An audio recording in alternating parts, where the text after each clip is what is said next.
Hey everyone, and welcome to This Explainer. You know, the world's most popular sport has an evolutionary history that is, well, surprisingly messy. Today, we're going to be charting the epic journey of association football. We'll trace it all the way from its almost unrecognizable, chaotic beginnings right up to the highly polished global phenomenon we see in the modern era. Just listen to this: a chaotic, violent, and largely lawless struggle. Now, you might be thinking that was written about a medieval riot, right? Nope. That's actually how early observers described the direct ancestor of modern football. Seriously, long before the manicured pitches, the multi-million-dollar contracts, and those elegant passes we love, this sport was raw. It was brutal. It absolutely wasn't always known as the beautiful game. Okay, let's dive into this roadmap. First up, we'll look at the origins of the game. Second, chaos and codification. Third, the global explosion. And finally, the modern beautiful game. Section 1. Origins of the game, tracing the ancient roots. So, the urge to just kick a ball? That's a truly ancient impulse. We see early games popping up independently across all sorts of different cultures way back in antiquity. Because of that, we really can't point to one single culture and say, hey, they invented this. It was everywhere. But by the 12th century, what historians actually call folk football totally dominated medieval Europe. Fast forward to the early 19th century, and English public schools were playing it, but with highly distinct, localized variations. Imagine this. A student at one school would have absolutely no idea how to play by the rules of another. It's like a giant puzzle where none of the pieces fit together. The journey to a unified game literally took centuries of this disjointed, independent evolution, finally reaching a massive tipping point in 1863. Moving right along to Section 2, chaos and codification, bringing order to the pitch. And this brilliantly illustrates why that chaotic early game was a major problem that desperately needed some strict rules. On one hand, early folk football was just a wild mob mentality.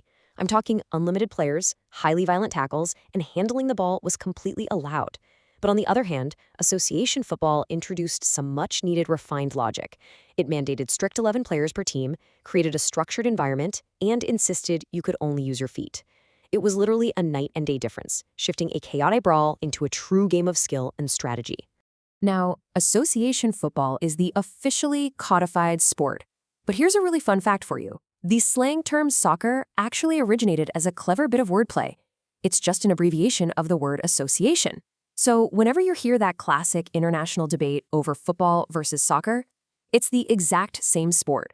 Both words stem directly from its original English codification. Of course, this wasn't just some overnight change. It was a very deliberate step-by-step progression. Step 1. The Football Association, or the FA, is formed specifically to unify that fractured code. They literally put the association in association football. Step 2, specialized roles like the goalkeeper are formally established, which fundamentally changed team strategy forever. And Step 3, the penalty kick is introduced to punish rule breakers. These historical tweaks are exactly why the weekend games you watch today look the way they do. The pitch is structured, the rules are strictly defined, and there are real direct consequences for stepping out of line. Which brings us to Section 3, the global explosion, taking the game worldwide. So, we've left those dusty English rule books behind. But you've got to ask yourself, how exactly did this local, heavily regulated game manage to conquer the entire world? I mean, we went from public schools bickering over rules to a sport played in nearly every single nation on Earth in a remarkably short amount of time. So, what was the catalyst for this massive international breakout? Now, what's really interesting about this slide is the year 1904. That is the founding year of FIFA. By creating a centralized organization, the sport suddenly had a global governing body. FIFA provided the infrastructure, the international coordination, and eventually, the World Cup. They successfully exported one unified rulebook to the entire world. That single year basically changed the trajectory of global sports history forever. And finally, Section 4, the modern beautiful game, football today.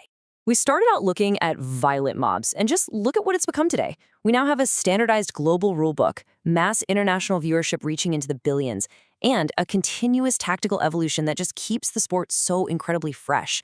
That initial chaos was successfully resolved into a beautiful, structured game that now acts as a unifying cultural impact and a truly universal language across borders. But, as you know, history is never static. As modern technology and data analytics, things like VAR and automated offsides, rapidly reshape the sport today, how will the rules of the beautiful game continue to evolve in the next century? Will the game we watch 50 years from now look as drastically different to us as the modern game would to a 12th century folk footballer? It's definitely something to think about.